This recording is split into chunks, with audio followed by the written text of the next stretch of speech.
अपनी चर्चा चल रही है यहाँ 6वें अध्याय में और 24वें सूत्र के आधार पर तीर्थंकर प्रकृति के आश्रव के कारणों की और तीर्थंकर प्रकृति के आश्रव के कारण 16 कारण भावना के रूप में बताए गए हैं। 16 कारण भावनाएं कौन सी हैं? 16 कारण भावनाएं कौन सी हैं? मोनिका, अभी आप बता सकते हैं? नहीं। प्रमिला चाची, याद है आपको?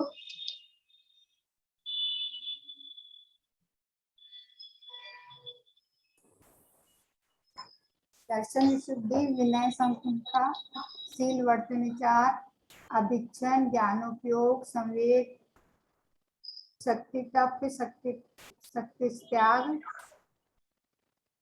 वैयावतरण, अरहत भक्ति, आचार भक्ति, बहुसुख भक्ति, प्रवचन वात्सल्य, मार्ग प्रभावना, प्रवचन।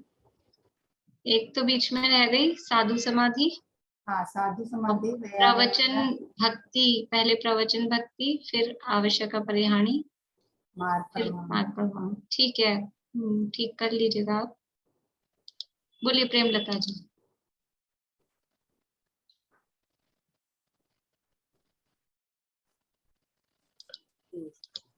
दर्शन विशुद्धि, भावना, विनय संपन्नता, निरतिचार, शीलवत, अवीक्षण, ज्ञानोपयोग, संवेग, शक्ति तप, शक्ति त्याग, साधु समाधि, वैयावृत्तकरण, आचार्य भक्ति, प्रवचन, आचार्य भक्ति, अरहंत भक्ति, प्रवचन भक्ति, बहुशुद्ध भक्ति, आवश्यक परिहानी, मार्ग प्रभावना और लास्ट वाली याद नहीं। प्रवचन वत्सल। 16 तो हो गई, लेकिन थोड़ा क्रम गड़बड़ हो गया। पहले अरहंतों की भक्ति होगी, फिर आचार्यों की भक्ति होगी, फिर उपाध्यायों की भक्ति पहले अरहंत। हाँ, अरहंत भक्ति, फिर आचार्य भक्ति, फिर बहुश्रुत भक्ति, फिर प्रवचन भक्ति। ऐसा वो क्रम ऐसा है। ठीक है, बोलिए मोनिका भाभी। भाभी एक बार है ना, मुझे बता दीजिए, क्योंकि मेरा ना पढ़ नहीं पा रही हूँ, टाइम नहीं मिल रहा मुझे बिल्कुल। तो एक बार आप लाइन वाइज बता दीजिए कैसे प्रोनाउंस करना है उसको, तो फिर मैं याद कर लूंगी। 16 कारण भावनाओं के नाम तो इसमें लिखे हैं ना अपने किताब में। दर्शन विशुद्धि भावना, दर्शन विशुद्धि सूत्र प्रोनाउंस करना है तो दर्शन विशुद्धि, विनय संपन्नता, शीलवती, उन्नति, चारों, वो तो सूत्र के हिसाब से है। नाम तो सिंपल है, किताब में लिखे हैं दर्शन विशुद्धि, विनय संपन्नता, शीलव्रतेश, वनतिचार, या फिर निरतिचार, शीलव्रत, अभीक्ष्ण, ज्ञानोपयोग, अभीक्ष्ण, संवेग, शक्ति तह त्याग, शक्ति तह तप, साधु समाधि, वैयावृत्त्यकरण, अरहंत भक्ति, आचार्य भक्ति, बहुश्रुत भक्ति, प्रवचन भक्ति, आवश्यक परिहानी, मार्ग प्रभावना और प्रवचन वत्सल। इस तरह से 16 भावनाएं हैं। इनमें से हमारी चर्चा चल रही है बहुश्रुत भक्ति भावना की, और बहुश्रुत अर्थात उपाध्याय परमेष्ठी के मूल गुण होते हैं 11 अंग और 14 पूर्व, यानी वो द्वादशांग के पाठी होते हैं। तो उन द्वादशांग की चर्चा हमारी चल रही है। संपूर्ण जिनवाणी वो द्वादशांग रूप है। जो श्रुत है वो श्रुत, जो संपूर्ण श्रुत है वो श्रुत को 2 भागों में बांटा गया। कल आपको सूत्र बताया था, पहले अध्याय का 20 नंबर का सूत्र। उसके 2 भाग हैं, एक अंग बाह्य और एक अंग प्रविष्ट। अंग बाह्य को प्रकीर्णक कहते हैं और अंग प्रविष्ट को वो अंग या द्वादशांग कहते हैं। अंग बाह्य है वो अनेक प्रकार का है और 14 प्रकीर्णक उसमें बताए गए हैं। और जो अंग प्रविष्ट है उसमें 12 अंग, 12 अंगों को उसमें लिया गया है।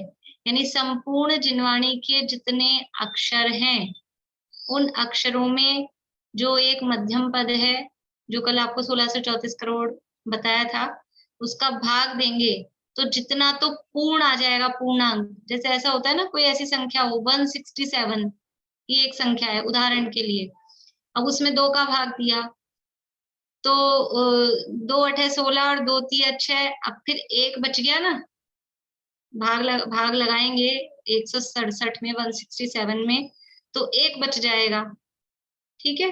तो वो 8 और 3 83 तो पूरे हो गए और एक नीचे बच गया शेष जो बच जाता है।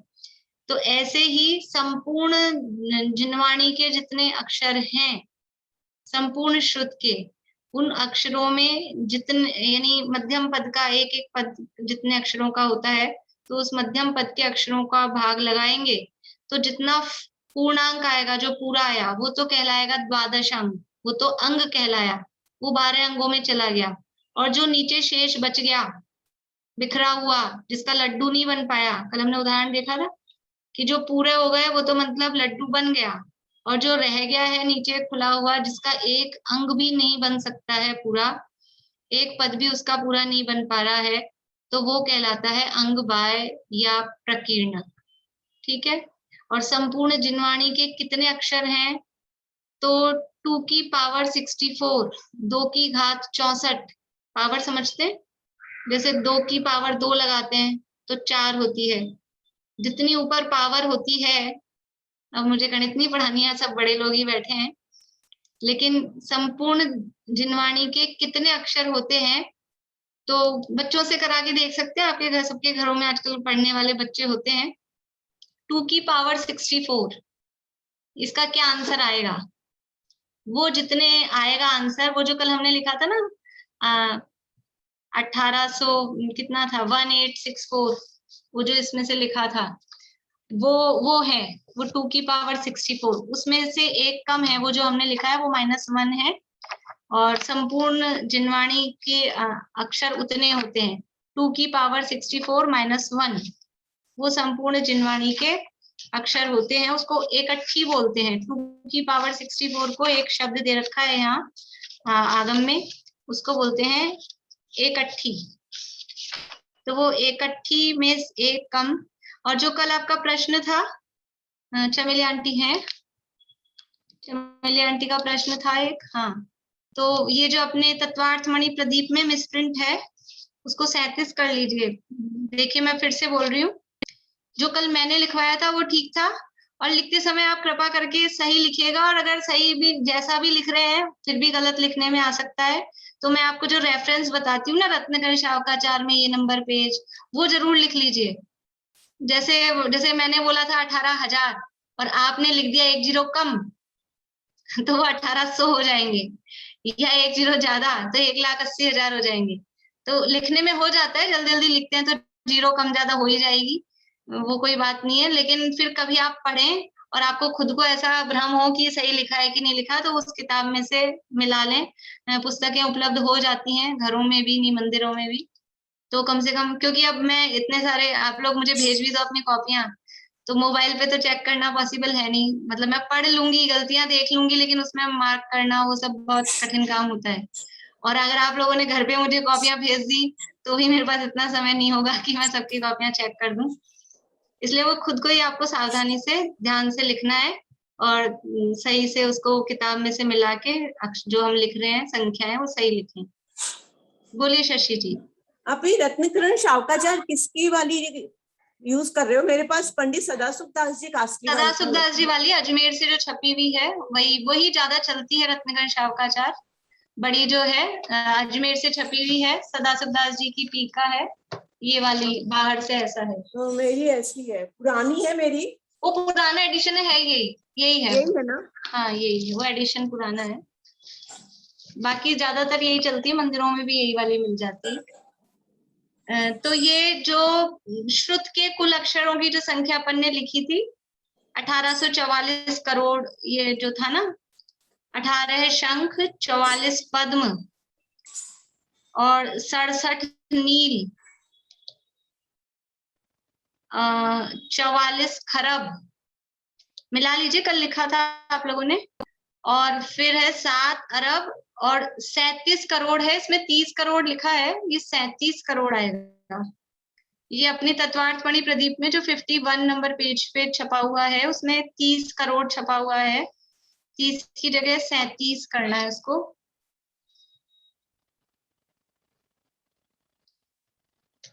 बोलिए मीनू जी। मैं ये पूछ रही थी, सामायिक और प्रतिक्रमण में क्या फर्क होता है? फर्क है, सामायिक में तो समता भाव का अभ्यास यानी और प्रतिक्रमण में पूर्व में किए गए दोषों का प्रायश्चित। यद्यपि सामायिक जब हम करते हैं, जो हमारा पाठ वगैरह जो है ना, उसमें प्रतिक्रमण भी होता है, वो सब उसमें होते हैं, वो सब उसमें होते हैं। लेकिन फर्क है, सामायिक का अर्थ वास्तव में ये तो क्या अपने एक ही साथ लिखे सारे पाठ उसी में बना दिए गए हैं। मुनिराजों की भी ये नित्य नियम के काम है, आवश्यकों में है, षट आवश्यकों में, तो वो इसीलिए वो इकट्ठे ये पाठ इस तरह से इकट्ठे बने हुए हैं। सामायिक में मुख्य रूप से सब जीवों के प्रति समता भाव रहे और आत्मा में एकाग्रता की भावना। ये सामायिक पाठ अगर जो होगा मतलब केवल सामायिक पाठ आप देखेंगे तो उसमें ये भावना है, प्रेम भाव सब जीवों से, गुणी जनों में हर्ष प्रभु। और जो प्रतिक्रमण पाठ है उसमें मेरे दोष मिथ्या हो, पूर्व काल में जो हमने किए उन सबका मैं प्रतिक्रमण करता हूँ। तो ये बेसिक डिफरेंस यही है उन दोनों में। ये सबने कर लिया करेक्ट? अपनी तत्वार्थमणि प्रदीप में पेज नंबर 51 पे जो ये संख्या दी है श्रुत के कुल अक्षर बीच में, उसमें ये 18, 44, 67, 44, फिर 07, उसके बाद में 30 लिखा है, 30, उसकी जगह 3, 7, 37 करना है। और हिंदी में भी 7 अरब 30 करोड़ लिखा है, उसकी जगह 37 करोड़ करना है। बोलिए विनीता जी। दीदी मैंने ना चेक किया, ये 30 और 37 की बात के बजाय 7 मिस प्रिंट है, 7 है नहीं, 7 एक्स्ट्रा और लिखना है। मैंने किताबों में मिलाया है, आपकी सब में ये 7 रह गया छपने से। ये 19 अंक है जो इसमें किताब में है मणि प्रदीप में, और आपने लिखवाए थे 20 अंक हैं। एक मिनट रुकिए।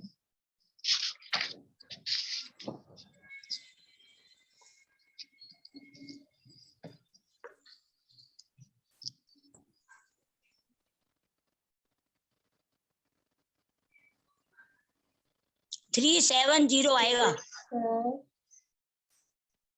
हाँ ये 0 इधर आएगा, हाँ सही बात है, ठीक है। 7 मिस प्रिंट रह 37 गया। है, हाँ नहीं हाँ। ये संख्या आप लोग, ये संख्या मैं आपको बोर्ड पे लिख के बता रही हूँ या रत्नगंज शावकाचार्य से बता रही हूँ, वहां से सही करिए ये संख्या। कल आपने ठीक लिखवाई थी। हाँ कल तो मैंने रत्नगंज शावकाचार्य से ही लिखवाई थी।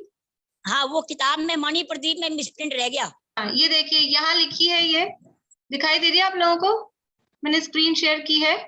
ये संख्या है 1, 8, 4, 4, 6, नहीं 1 मिनट, 6, 4 लिखा है इसमें भी, ये भी गलत है, 6, 7 होना चाहिए। चलिए मैं ही लिखवाती हूँ आपको, इसमें मिसप्रिंट है।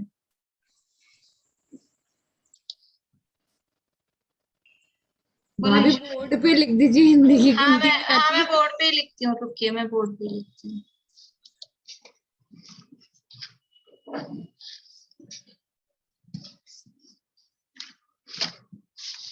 और अब सब यानी आप ध्यान से और इस अपने जो तत्वार्थमणि प्रदीप है उसमें भी ठीक कर लीजिए। ये जो तत्वार्थमणि प्रदीप में ये 44 के बाद 0, 7 फिर 3 0 है ना, तो वो 0 इधर हटेगा, मतलब मैं लिख देती हूँ संख्या, फिर ठीक कर लीजिएगा।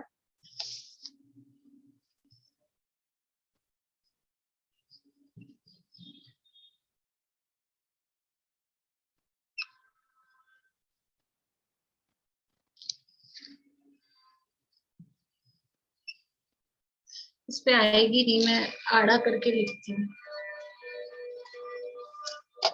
मैं एक बार लिख देती हूँ, फिर मैं आपको ऊंचा करके दिखा दूंगी।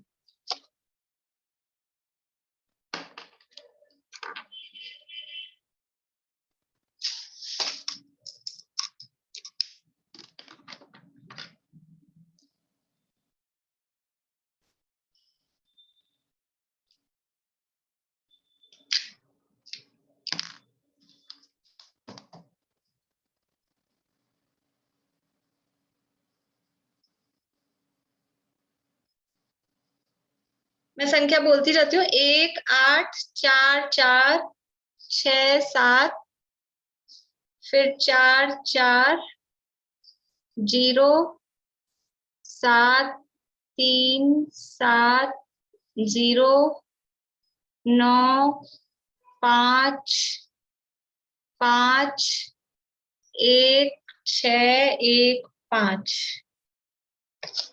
ये 2 लाइन में आई है, इसमें भी पूरी नहीं आई है। दिख रहा है आप लोगों को?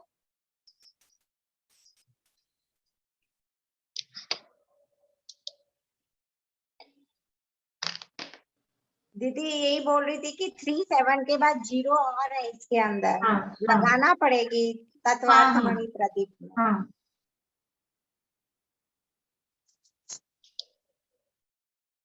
ये क्या है? ये जो संख्या है ये है क्या? संपूर्ण श्रुत के अक्षर। वो जो आपको कह रही थी ना मैं कि वो जितना अपन ने कल 1834 करोड़ वो लिखे थे और उसको वो 12 अरब वो जो थे उनसे गुणा करना, वो ये चीज है। इसमें ना 3 के बाद में अपन 7 लिख दो तो भी 370 हो जाएगा। हाँ, है ना? वो 7 नहीं सब छपा अपने है। हिसाब से कर लीजिए। हाँ। जैसे ये संख्या ये है। बोलिए सुधा जी, क्या कह रहे हैं? एक बार मध्यम पद का भी इसमें गलती लिखा हुआ है। क्या गलती लिखा हुआ है? ये आपने लिखाया था कल 1634 करोड़ 83 लाख 78,888। 78,000। इसमें लिखा हुआ है 83। 78,000 कहाँ लिखा था मैंने? रुकिए।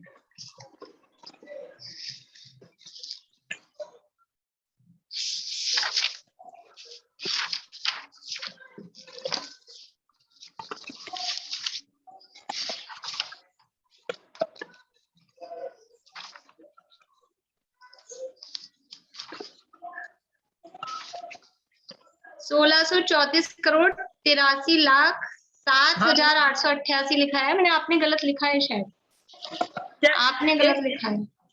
एक बार दोबारा से बोलिए। 1634, मैं संख्या वैसे बोल रही हूँ अंकों में। 1634 8307 888। ओके, ठीक है। Thank you.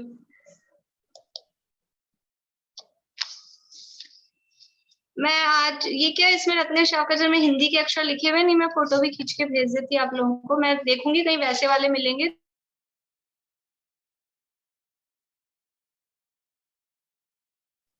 चलिए अब अपन आगे बढ़ते हैं। अपने प्रकीर्णकों की चर्चा चल रही है। और अपने कल हो गए थे कितने? 4 की चर्चा हो गई थी।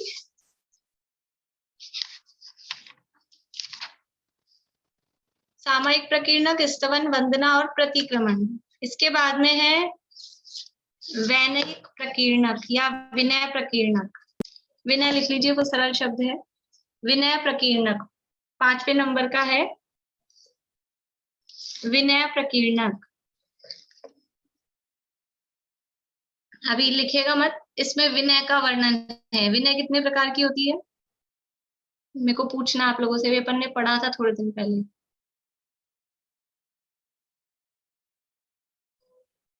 बोलिए चमेली आंटी।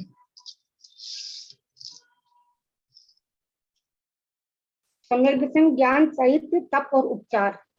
रत्नगढ़ सावधार के साथ आपने 4 की बताई थी, उसमें तप नहीं था, उपचार भी था। ठीक है, बढ़िया। हमने जो पढ़ी थी वो 4 प्रकार की विनय: दर्शन, ज्ञान, चारित्र और उपचार। तत्वार्थ सूत्र में 4 प्रकार की विनय कही है आगे 9वें अध्याय में। लेकिन 5 प्रकार की भी कही जाती है। यहाँ रत्नगढ़ शौकाचार में 5 प्रकार की विनय कही गई है। तो लिखिए इसमें: सम्यक दर्शन, सम्यक ज्ञान, सम्यक चारित्र, सम्यक तप और उपचार। फिर से बोल रही हूँ, सम्यक दर्शन, सम्यक ज्ञान, इसमें सम्यक दर्शन, सम्यक ज्ञान, सम्यक चारित्र, सम्यक तप और उपचार, इन 5 प्रकार की विनय का वर्णन है।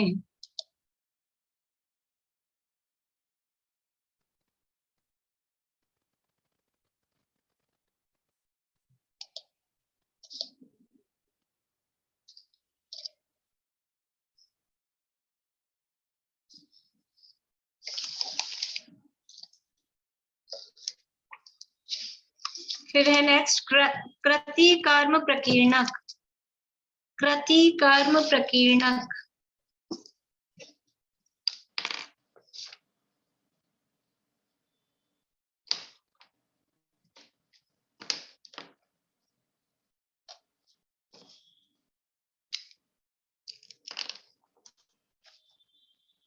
कृति कर्म प्रकीर्णक।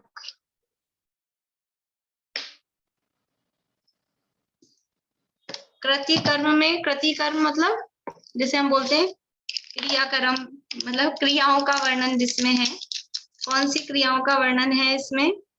कि जो पंच परमेष्ठी हैं, 9 देवता हैं, इनकी पूजा वंदना किस तरह से करना, वो सारी जो भी हमारी नित्य नियम की क्रियाएं होती हैं, यानी पंच परमेष्ठी, जिन मंदिर, 9 देवता पता है आप लोगों को? अपन ने एक दिन विधान किया था, विधान में आए थे 9 देवता, जब शांति विधान किया था वो 9 देवता विधान था। कौन कौन से होते हैं? बोलिए सरोज आंटी, बता रहे हैं। पंच परमेष्ठी, जिन प्रतिमा, जिन मंदिर, जिन आगम, जिन धर्म। बढ़िया। 5 तो परमेष्ठी, अरहंत सिद्धाचार्य उपाध्याय साधु। फिर जिन प्रतिमा, जिन मंदिर, जिन वाणी या जिन आगम या जिन शास्त्र, कुछ भी बोल सकते हैं, जिन वाणी, और जिन धर्म। 5 और 4 9, ये 9 देवता कहे जाते हैं। देवता है मतलब ये भी पूज्य हैं। जिन मंदिर भी पूज्य है, जिन वाणी भी पूज्य है, जिन प्रतिमा तो पूज्य है ही, और जिन धर्म वो भी पूज्य है। तो इन जो 9 देवताएं हैं, 9 देवता हैं, इनकी सबकी वंदना किस प्रकार करनी, सबकी वंदना का स्वरूप अलग अलग है। पंच परमेष्ठी की में भी अनंत सिद्ध की कैसे, आचार्य उपाध्याय साधु की कैसे, जिनवाणी की कैसे, जिन मंदिर की कैसे, सबकी विनय का स्वरूप अलग अलग है। तो उनकी विनय वंदना किस तरह से, नाम है ना कृति कर्म, क्रियाएं कैसे करनी है, हाथ कैसे जोड़ने हैं, अष्टांग नमस्कार कैसे करना है, जैसे ये करते हैं, जैसे आवर्त हाथ घुमा के, तो किधर से किधर घुमाना है, कि ऐसे घुमाना है कि ऐसे घुमाना है, कि धोख कैसे देनी है, वो सारी जो क्रियाओं का वर्णन, कृति कर्म जो भी क्रियाएं अपन करते हैं उसका वर्णन इसमें किया गया है। फिर है नेक्स्ट है दशवे कालिक। दशवे कालिक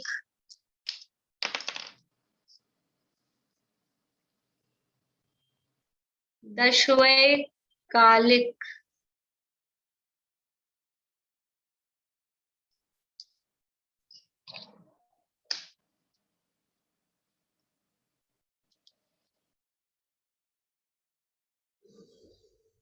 का लिखना क्या है भाभी? वो नहीं बोला कृति कर्म प्रकीर्णक में डेफिनेशन क्या है, वो लिखनी है। इसमें ये लिखता है कि पंच में 9 देवताओं के नाम लिखे, इन सबकी वंदना, इन सबकी विनय वंदना, क्या बोलते हैं, प्रदक्षिणा, नमस्कार आदि क्रियाओं का वर्णन है।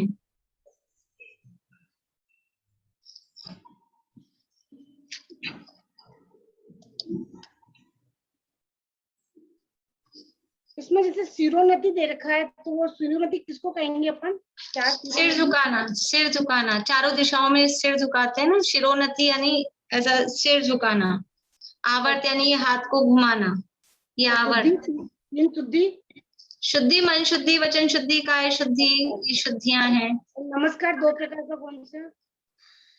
द्रव्य नमस्कार और भाव नमस्कार। एक शरीर से हम नमस्कार कर रहे हैं, एक भावों में हम यानी शुद्धि ला रहे हैं, वो भाव नमस्कार, ऐसे अलग अलग प्रकार से। फिर है ये दशवे कालिक हो गया। इस दशवे कालिक में साधु के आचार तथा आहार की शुद्धि का, दशवे कालिक प्रकीर्णक, इसमें साधु के आचार तथा आहार की शुद्धि का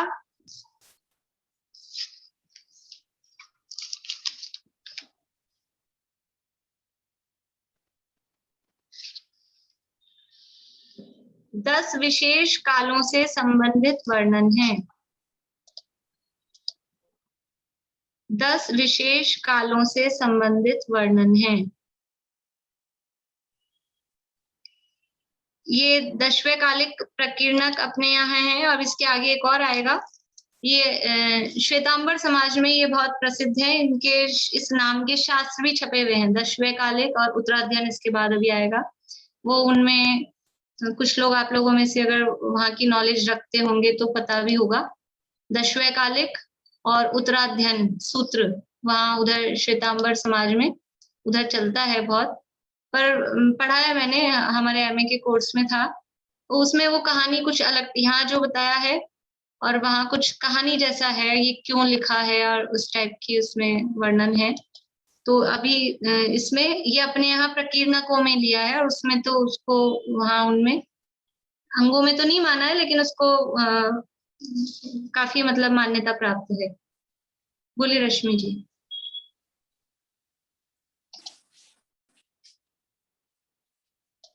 एक बार इसके वापस से बोलिए।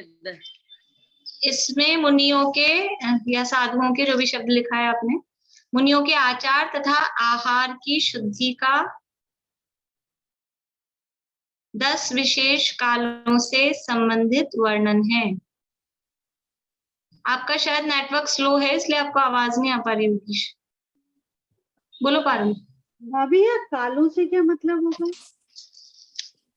काल मतलब अलग अलग काल, यानी ये वाले काल नहीं, अपने उत्सर्पणी अवसर्पणी या दुखमा सुखमा। यहाँ जैसे काल कहे जाते हैं, जैसे अभी सुबह का टाइम हुआ, फिर शाम का टाइम, मतलब इस तरह से वो कालों का वर्णन, ऐसा दिन भर में ही जो काल अलग अलग बताए गए हैं उस हिसाब से।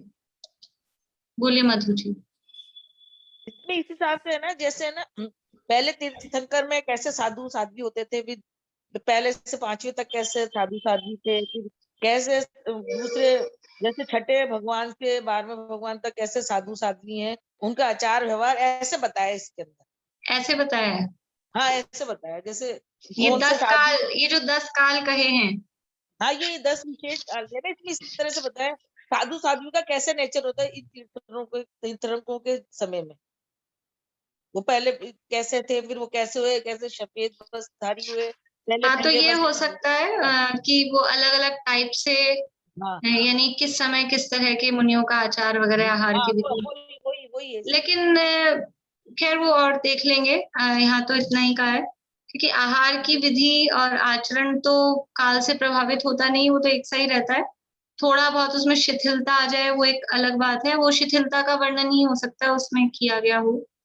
और मैं देख लूंगी कि 10 काल अलग से कौन से विशेष कहे हैं। ठीक है, बढ़िया आपने बताया। फिर है अगला उत्तराध्ययन। उत्तराध्ययन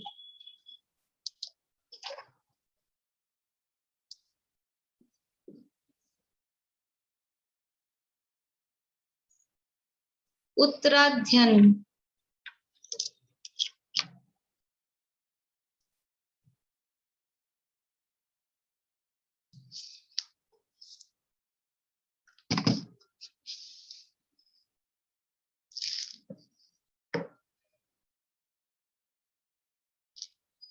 इसमें 4 प्रकार के उपसर्ग तथा 22 परिशहों,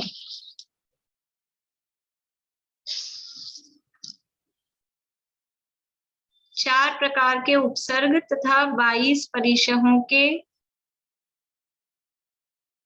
सहने का विधान,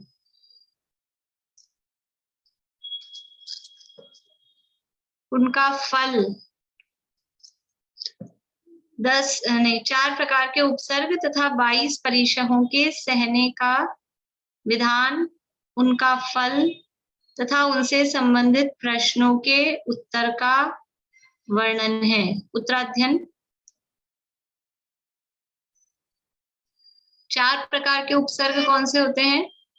एक मनुष्यकृत, एक देवकृत, एक तिर्यंचकृत। ये तो 3 प्रकार के हुए, और चौथे हैं वो प्राकृतिक होते हैं उपसर्ग भी।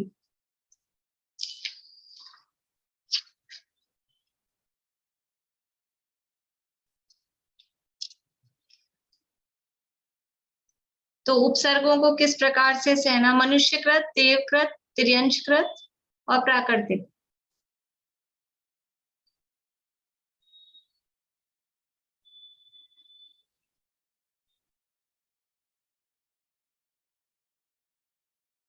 ये तो उपसर्ग होते हैं। और परिचय है, परिचय है वो प्राकृतिक परिस्थितियां हैं। प्राकृतिक उपसर्ग में भी हमने लिखा है, और लेकिन परिचय तो जो नॉर्मल, जैसे गर्मी के दिनों में जेठ में माह की में गर्मी पड़ेगी, सर्दी के दिनों में सर्दी पड़ेगी, जंगल में रहेंगे तो मक्खी मच्छर ये होंगे, चलेंगे फिरेंगे तो कांटे चुभेंगे, ये प्राकृतिक जो होती हैं ये कहलाते हैं परिचय, जो कंपल्सरी रूप से होंगे ही। जो भी मुनि बनेंगे उनके जीवन में ये चीजें होंगी ही होंगी, उनसे वो बच नहीं सकते, वो कंपल्सरी हैं, वो कहलाते हैं परिचय। नग्न रहना, भूख प्यास लगना, तो ये 22 प्रकार के परिचय हैं। अभी अपने 9वें अध्याय में आएंगे, सूत्र है, आप लोग वहां से नाम देख सकते हैं। 9वें अध्याय में सूत्र है, शुद्ध पिपासा शीतोष्ण दंश मशक नागन्य। सूत्र नंबर मैं बता देती हूँ आपको, 9वें अध्याय का 9 नंबर का सूत्र है, 9 नंबर का सूत्र है 9वें अध्याय में। तो 22 परिचय के नाम वहां से देख सकते हैं। तो ये प्राकृतिक जो परिस्थितियां हैं वो परिचय कहलाती हैं, और ये सभी मुनिराजों के जीवन में परिचय कंपल्सरी होते हैं। उपसर्ग तो हो भी नहीं भी हो, जरूरी नहीं है, किसी के हो किसी के नहीं हो, लेकिन परिचय तो होते ही होते हैं। परिचय क्योंकि उसमें नग्नता भी एक परिचय है, तो सभी मुनिराज नग्न होते ही हैं। नग्न रहना वो यानी उनको उस परिस्थिति से गुजरना ही पड़ेगा। तो ये परिचयों को कैसे सहना है, उपसर्गों को कैसे सहना है, उसका विधान मतलब वो किस तरह से उसकी विधि, उसका फल, उपसर्ग परिचय सहने का क्या फल होगा, और उसके संबंध में कोई जो प्रश्न हो उनको प्रश्नों का उत्तर इसमें उत्तराधीन में दिया गया है। फिर है कल्प्य व्यवहार।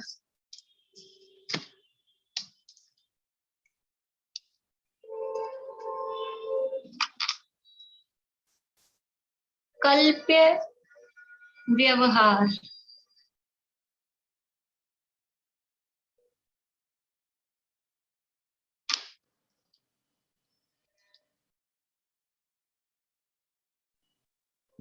उपसर्ग और परिचय में क्या अंतर है? जैसे दोनों में अभी बताया ना, उपसर्ग होते हैं वो मनुष्यकृत, देवकृत या तिर्यंशकृत किसी के द्वारा किए गए हैं, और उपसर्ग मुनिराजों के जीवन में हो ही हो ये जरूरी नहीं है। लेकिन परिचय है वो प्राकृतिक प्रतिकूलताओं को परिचय कहते हैं। जो प्राकृतिक परिस्थितियां हैं, प्रतिकूलताएं भी क्या कहें, प्राकृतिक परिस्थितियां हैं, और प्रतिकूल रूप ही है। सर्दी गर्मी, भूख प्यास, कांटे चुभना, तिनके कांटे, मक्खी मच्छर, ये सब ये प्राकृतिक है, इसमें किसी मतलब कोई वो नहीं है। परिचयों उपसर्गों को दूर करते हैं श्रावक लोग, उपसर्गों को दूर किया जा सकता है, परिचयों को दूर नहीं किया जा सकता है। परिचयों को यदि दूर करें कि बहुत सर्दी हो रही है, परिचय है तो हम सर्दी का उपचार कर लें, कुछ रजाई वजाई ओढ़ लें कि कहीं घुस जाए उसमें घास वास में, तो वो अगर परिचय का कोई उपचार कर रहा है तो वो उल्टा उपसर्ग कर रहा है। यदि कोई श्रावक भी कर रहा है तो वो उपसर्ग कर रहा है। उपसर्गों को तो दूर किया जाता है, परिचयों को दूर नहीं किया जाता है। परिचय सहन करने योग्य है, इसलिए ये जो सूत्र आपको बताया उससे पहला वाला जो सूत्र है परिशोड़व्य परिचय, वो परिचय सहन करने योग्य है, ऐसा दिया है। बोलिए मीना चाची। ये इसमें जो है ना रत्नकरण में कल्प लिखा है, कल्प व्यवहार 9 नंबर पे। कोई बात नहीं, दोनों ठीक है, प भी पूरा भी लिख सकते हैं, आधा भी लिख सकते हैं, दोनों ठीक है। कल्प लिख लीजिए, वो इजी है। कल्प जैसे लिखते हैं ना अपन कल्पवासी, वैसा वाला कल्प लिख लीजिए। बोलिए ईशा। आप कह रहे हैं परिचय दूर करने योग्य नहीं है। तो साधु महाराज मतलब माता जी महाराज के ऊपर जैसे कभी कोई ऐसा होता है तो उससे हमें उन्हें बचाना नहीं चाहिए। सर्दी गर्मी पड़ रही है तो फिर हमको नहीं बचाना चाहिए। हाँ, कोई जैसे 700 मुनिराजों पे उपसर्ग हुआ, आग जला दी चारों तरफ, उसको दूर करना चाहिए। गले में मरा हुआ सांप डाल दिया उसको दूर करना चाहिए। सिर पे सिकड़ी जला दी, उसको दूर करना चाहिए। लेकिन सिर पे सूरज तप रहा है, वो खड़े हैं जेठ महीने की दोपहर में, सूरज तप रहा है, तो आप छाता लेके खड़े हो जाओ या आप वहां एसी लगा दो, वो नहीं करना चाहिए। वो विहार कर रहे हैं या कहीं बारिश में फंस गए हैं तो उनके ऊपर छप्पर लगा देते हैं, वो सब लगा देते हैं, तो वो सब नहीं करना चाहिए।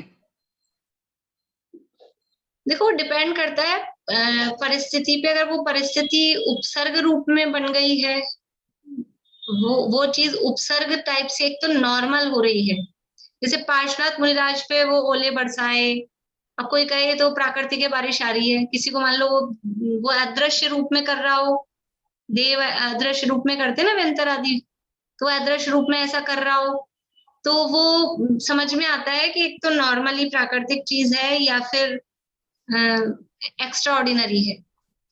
तो वो एक्स्ट्रा ऑर्डिनरी जो एक्सट्रीम है वो दूर करना। पर ये सर्दी गर्मी पड़ रही है, ये तो नॉर्मल है ना, सर्दी गर्मी तो पड़ेगी ही ना, अभी गर्मी पड़ रही है तो पड़ेगी ही गर्मी। इसको दूर करने का जो उपाय करना है वो गलत है। पर बाहर में कोई दूसरा व्यक्ति, दूसरा देव, मनुष्य, तिर्यंच कोई आकर उन पे आक्रमण कर रहा है तो उसको दूर करने का वो कर्तव्य है श्रावकों का, मुनिराज का नहीं, श्रावकों का। लेकिन प्राकृतिक चीजें हैं तो वो नग्न रहते हैं, ये भी एक परिचय, तो कपड़े पहना दो, क्या कपड़े पहना दें तो मुनि बना ही कहाँ रहेगा। इसलिए वो ये प्राकृतिक चीजें हैं। बोलिए रजनी। नहीं, अभी जैसे कि कोविड टाइम था तो कोविड से बचने के लिए उनके सामने प्लास्टिक के कवच रखे गए थे कि दूसरे आ रहे हैं श्रावक वगैरह, उससे उनको वो नहीं हो, तो इसको उपसर्ग से बचना कहेंगे या क्या कहेंगे इसको?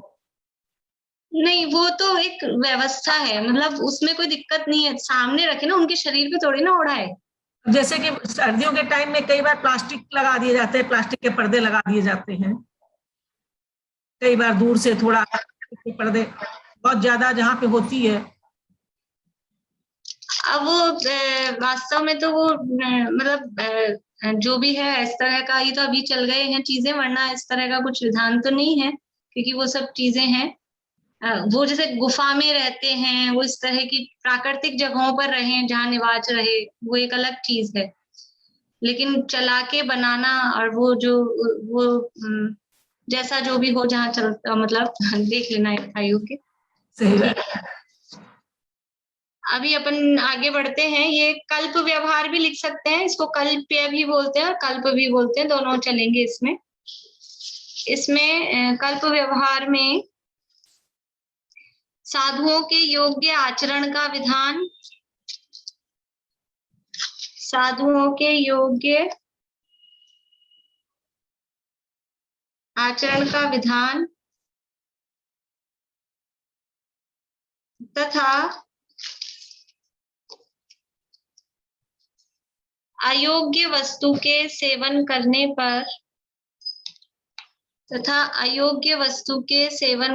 पर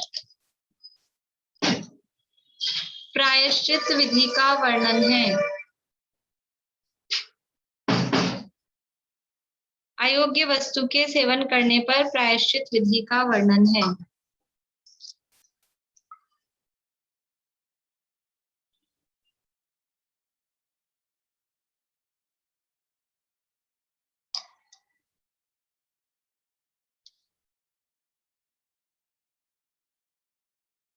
इसके बाद है 10 नंबर पे महाकल्प। महाकल्प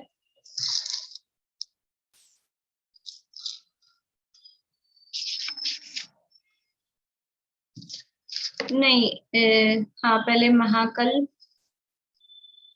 इसमें भी नंबर में आपको क्रम में अंतर मिल जाएगा। रत्नकरण शावकाचार में पहले कल्पाकल्प है, फिर महाकल्प है, इसमें भी कल्पाकल्प पहले है। ठीक कर लीजिए, पहले 10 नंबर पे लिखिए कल्पाकल्प, कल्पाकल्प पहले कर लीजिए। ये अलग अलग किताबों में अलग अलग हैं एक्चुअल में इसके। मेरे पास ये एक माताजी वाली भी है, इसमें थोड़ा क्रम अलग है।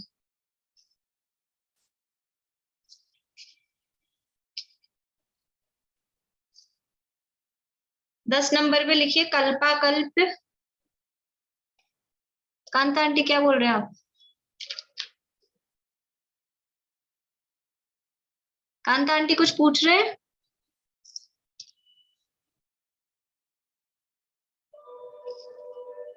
इसमें कल्पाकल्प में साधुओं को द्रव्य क्षेत्र काल भाव की अपेक्षा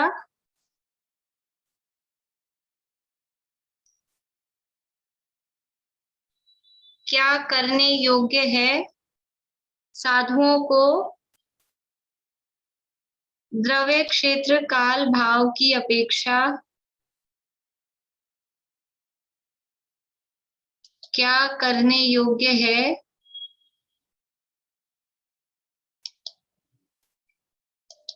और क्या नहीं करने योग्य है,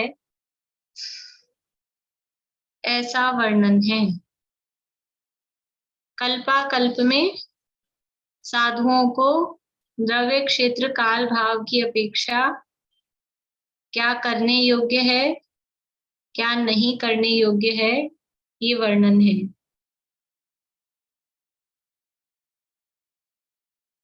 फिर है 11 नंबर पे महाकल्प। महाकल्प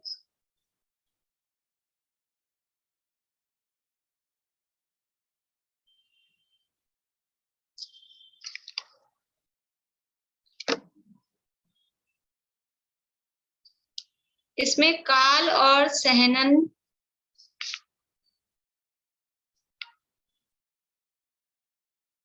इसमें काल और सहनन के आधार पर महाकल्प में काल और सहनन के आधार पर साधु के योग्य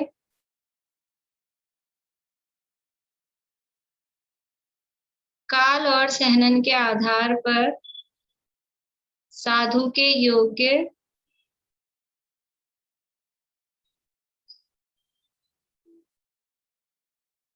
द्रव्य क्षेत्र आदि का वर्णन है।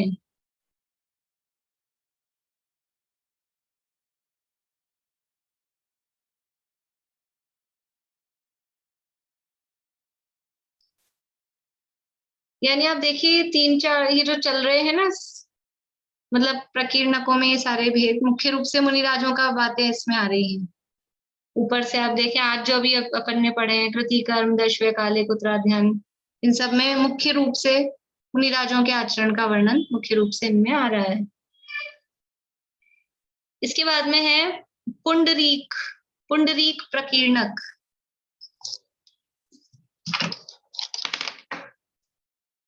पुंडरीक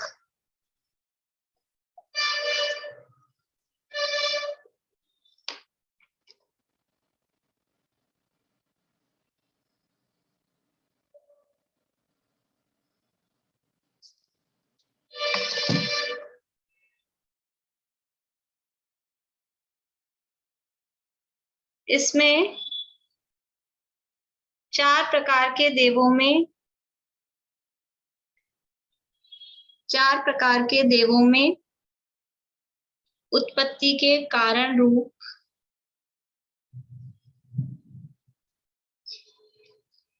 4 प्रकार के देवों में उत्पत्ति के कारण रूप दान पूजा तपस्रण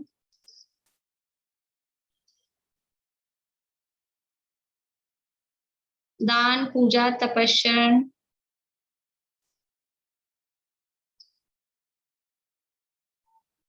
अकाम निर्जरा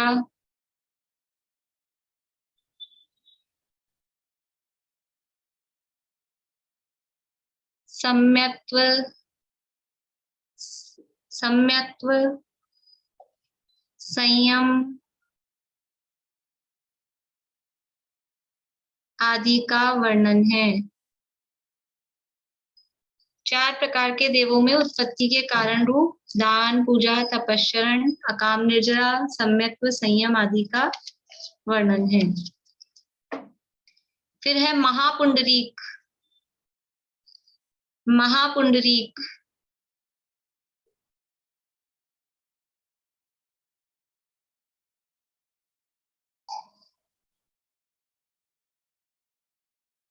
इसमें समस्त इंद्रों और प्रतीन्द्रों में इंद्र, प्रतीन्द्र और अहमिंद्र, ऐसे कर लीजिए, इंद्र, प्रतीन्द्र और अहमिंद्र में उत्पत्ति के कारणभूत, इसमें इंद्र, प्रतीन्द्र, अहमिंद्र में उत्पत्ति के कारणभूत तप विशेष का वर्णन है।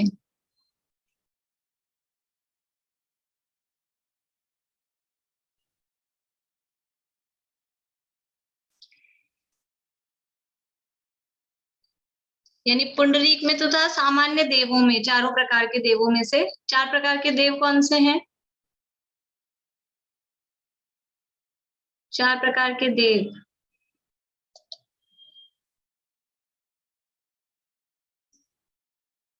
शीला भाभी आपको नहीं ख्याल?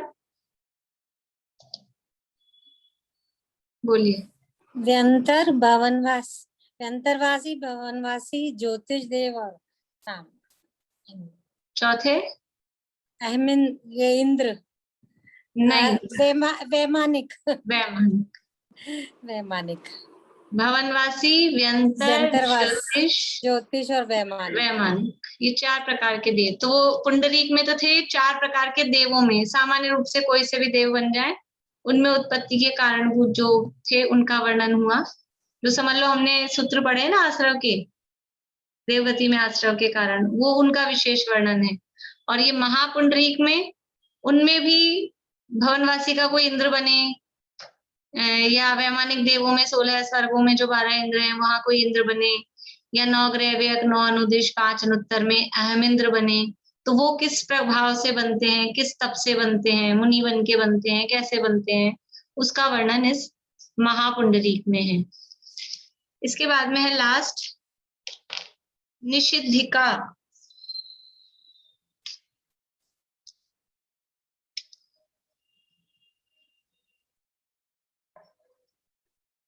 निषिद्धिका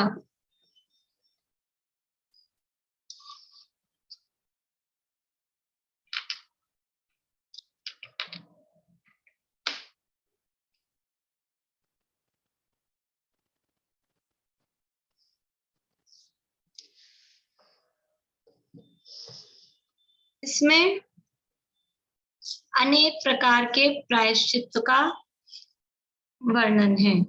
निषिद्धिका में अनेक प्रकार के जो भी हमारे दोष लग जाते हैं, तो अनेक प्रकार के प्रायश्चित्त का इसमें वर्णन है। इस तरह से ये 14 प्रकीर्णक।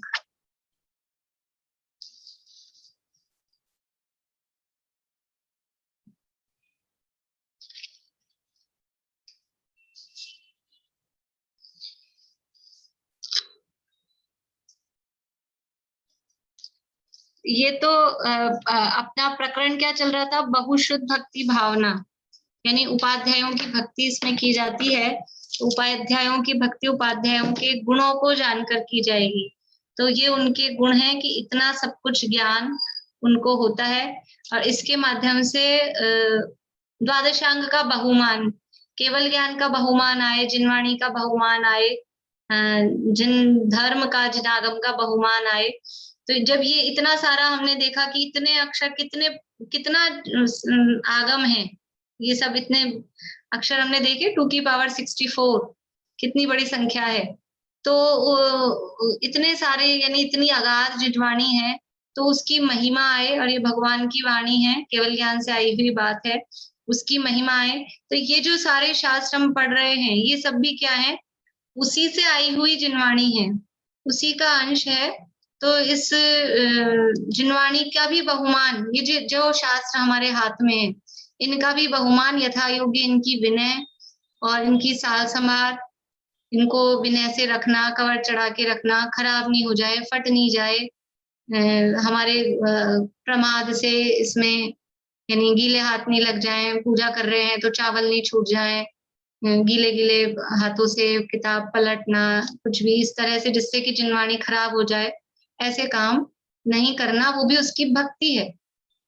भक्ति मतलब खाली आरती उतारना, अर्घ चढ़ाना वो भक्ति नहीं, उसकी संभाल करना वो भी उसकी भक्ति है। बोलिए आशा आंटी। ये 2 पावर 64 का मतलब ये होगा 2 को 64 बार 2 into 2 into 2 हाँ, into 64 हाँ, बार बिल्कुल बिल्कुल ये वही है ना। 2 को 64 बार लिख के आपस में गुणा करना है। 2 गुणा 2 गुणा 2 गुणा 2 ऐसा 64 बार 64 बार लिखना है। तो 2 दूना 4, 4 दूना 8, 8 दूनी 16, 16 दूनी 32 ऐसे गुणा करते जाएंगे तो ये संख्या आएगी। ठीक है ना? क्या कह रहे हैं रजनी जी?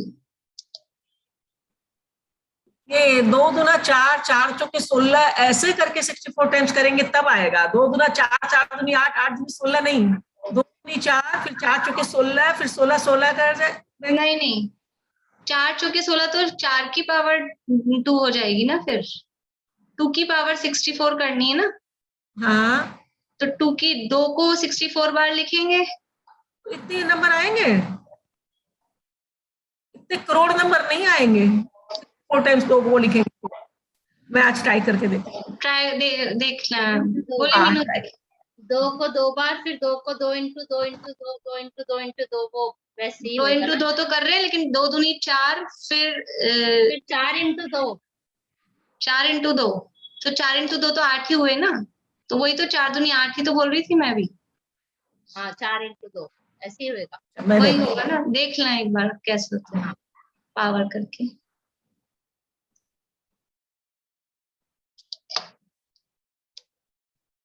तो ये यहाँ यानी यहाँ पर इन्होंने 1-2 मिनट में पूरा करते हैं, ये अपनी भक्ति ये वाली पूरी हो जाएगी। यहाँ जो सदाशिवदास जी ने लिखा है कि ये शास्त्रों का ये सारा ज्ञान किया और केवल ये भक्ति करना मतलब अर्घ उतार देना, पूजा कर लेना, विधान कर लेना, वो तो एक उसका भक्ति का टाइप है।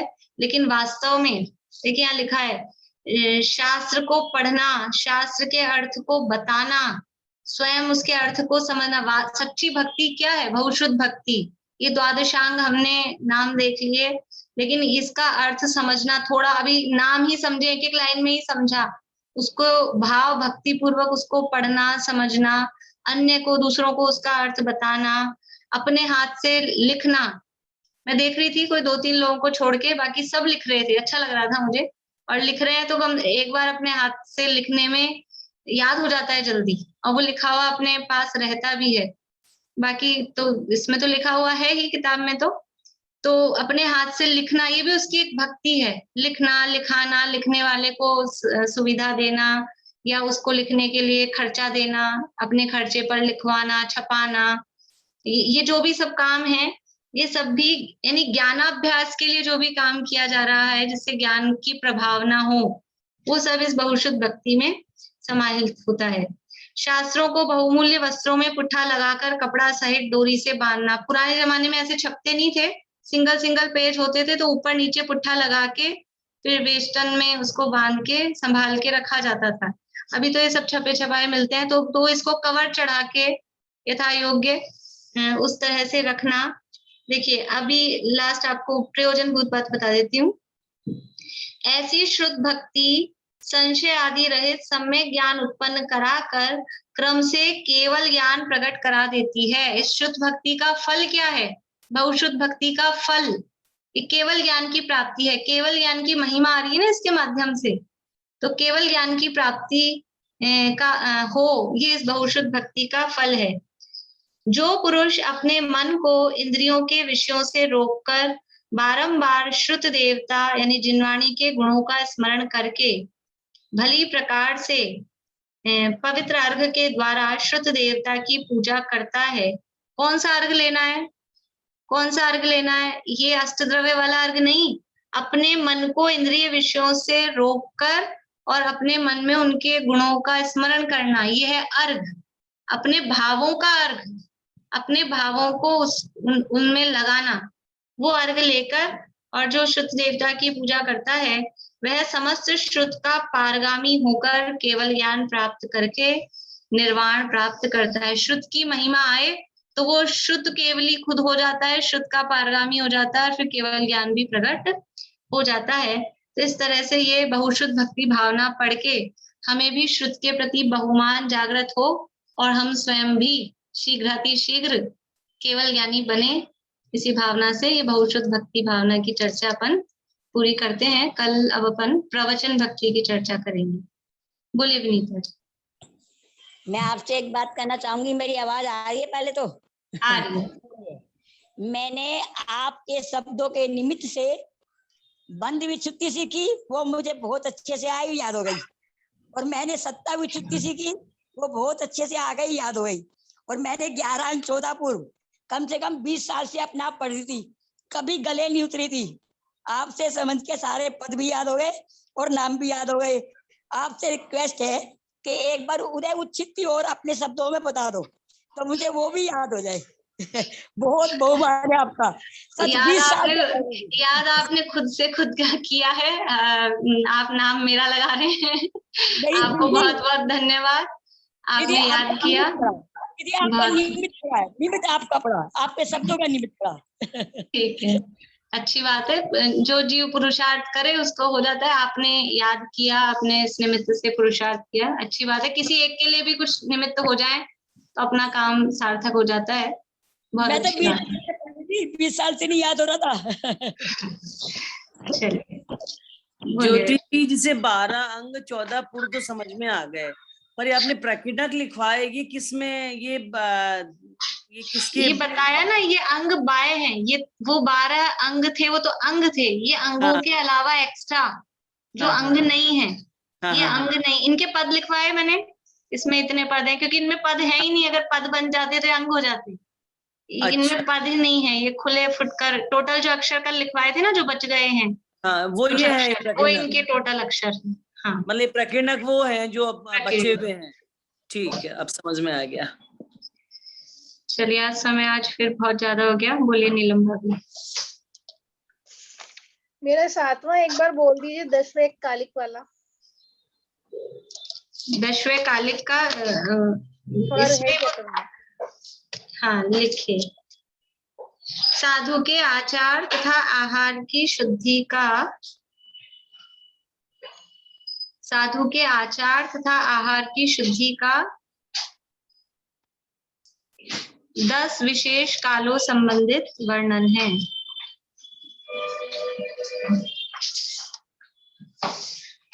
बोलिए मीनाक्षी दीदी, ये जो अपन ने ये पद देखे तो पद तो इतना विस्तार है, और प्रकीर्णक खाली 14 में ही समेट लिया क्या सारा इसमें? नहीं, मुख्य 14 मुख्य। इनके अलावा भी कुछ और होंगे, औरों के नाम नहीं मिलते। मुख्य 14 का ही। ठीक।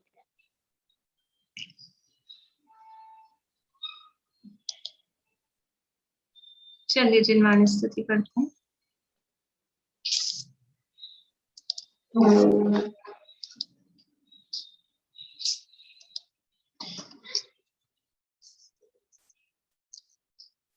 हेतु पद त्यागी मल्लिजिन मन मल्ल का मर्दन किया।